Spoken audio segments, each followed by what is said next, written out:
पूरा शहर दुधिया रोशनी में डूबा हुआ है। ऐसा लग रहा है कि यह स्वर्ग है।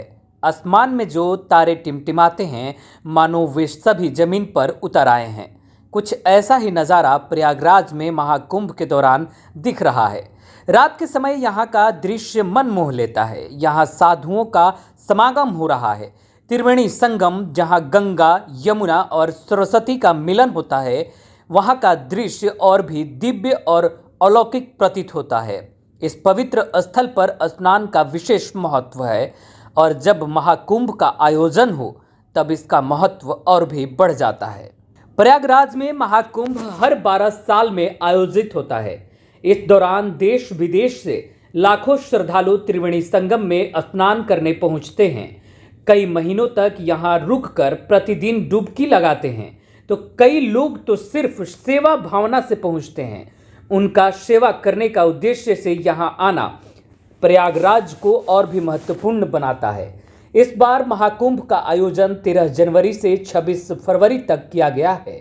इस दौरान 6 अमृत स्नान होंगे, जिनमें पहला स्नान 13 जनवरी को हुआ, दूसरा 14 जनवरी को मकर संक्रांति के दिन, तीसरा 29 जनवरी को मौनी अमावस्या के दिन, चौथा 3 फरवरी को बसंत पंचमी के दिन, पांचवा 12 फरवरी को माघ पूर्णिमा के दिन और छठा तथा अंतिम स्नान 26 फरवरी 2025 को महाशिवरात्रि के दिन होगा। विशेष रूप से 29 जनवरी को मौनी अमावस्या के दिन 10 करोड़ से अधिक श्रद्धालुओं के संगम में डुबकी लगाने का अनुमान है और इसके लिए व्यापक तैयारियां भी की गई हैं। रात के समय ऊंचाई से देखने पर ऐसा लगता है जैसे यह धरती नहीं बल्कि स्वर्ग है। गंगा नदी के दोनों किनारों पर दूर दूर तक रोशनी की कतारें और सजावटें इस दृश्य को और भी अधिक भव्य बनाती हैं। साधु संतों के अखाड़े, मंत्रोच्चार और धार्मिक अनुष्ठान महाकुंभ की दिव्यता को बढ़ाते हैं। यह आयोजन सनातन धर्म का सबसे बड़ा धार्मिक मेला है, जिसे देखने के लिए अन्य धर्मों के लोग भी आते हैं। यह मेला न केवल धार्मिक बल्कि सांस्कृतिक और ऐतिहासिक दृष्टिकोण से भी विशेष महत्व रखता है। महाकुंभ का इतिहास आदिकाल से जुड़ा है। कहा जाता है कि अमृत की बूंदें जहां जहां गिरी वहां महाकुंभ लगता है।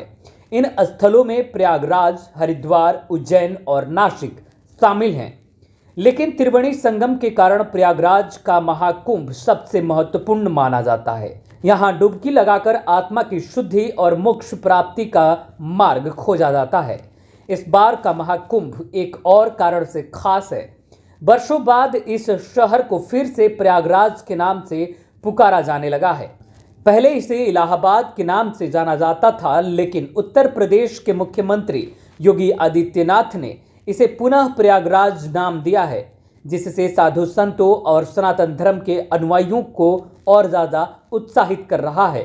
महाकुंभ का यह आयोजन अपने आप में एक जीवन अनुभव है। त्रिवेणी संगम पर डुबकी लगाना, गंगा के किनारे की भव्यता को देखना और धार्मिक वातावरण में समय बिताना हर किसी के लिए एक यादगार अनुभव है। यह मेला केवल एक धार्मिक आयोजन नहीं बल्कि आस्था और संस्कृति परंपरा का उत्सव है। अगर आपने अब तक महाकुंभ का आयोजन नहीं किया है तो यह समय है। आइए इस अद्वितीय आयोजन का हिस्सा बने और सनातन धर्म की इस अद्भुत परंपरा को महसूस करें। प्रयागराज का महाकुंभ न केवल धार्मिक दृष्टिकोण से बल्कि सांस्कृतिक और ऐतिहासिक महत्व से भी विश्व भर में प्रसिद्ध है।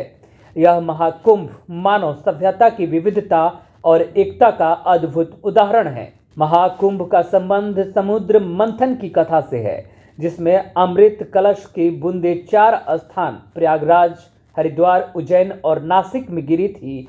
इस कारण इन चारों जगहों पर महाकुंभ का आयोजन तो होता ही है। प्रयागराज का महत्व इसलिए भी ज़्यादा बढ़ जाता है क्योंकि यह त्रिवेणी संगम का स्थल है, जहां गंगा, यमुना और पौराणिक सरस्वती नदी का संगम होता है। प्रयागराज का महाकुंभ केवल भारतीय श्रद्धालुओं को ही नहीं बल्कि विदेशियों को भी आकर्षित करता है। हर साल यूरोप, अमेरिका, ऑस्ट्रेलिया, एशिया के विभिन्न देशों से हजारों पर्यटक आते हैं। वे भारतीय संस्कृति, योग और ध्यान की गहराई को समझने के लिए यहाँ रुकते भी हैं। इस बार महाकुंभ ग्रीन महाकुंभ के रूप में मनाया जा रहा है। प्लास्टिक का उपयोग पर पूर्ण प्रतिबंध लगाया गया है और पर्यावरण के प्रति जागरूकता बढ़ाने के लिए विशेष शिविर लगाए जा रहे हैं। प्रयागराज कुंभ को 2017 में यूनेस्को ने मानवता की अमूर्त सांस्कृतिक धरोहर के रूप में मान्यताएं दी थी। इसे विश्व का सबसे बड़ा शांतिपूर्ण मानव समागम भी माना जाता है। साधु संतों की 13 अखाड़ों में शैव, वैष्णव और उदासीन परंपराओं के विभिन्न संप्रदाय शामिल होते हैं। यह महाकुंभ प्रयागराज को धार्मिक, सांस्कृतिक और सामाजिक दृष्टिकोण से विश्व के मानचित्र पर अद्वितीय स्थान प्रदान करता है। इस महापर्व में शामिल होकर श्रद्धालु न केवल आध्यात्मिक शांति का अनुभव करते हैं, बल्कि भारतीय संस्कृति की विविधता और समृद्धि को भी करीब से देख पाते हैं। तो आइए एक बार इस समागम में आप भी डुबकी लगाइए, महाकुंभ आप भी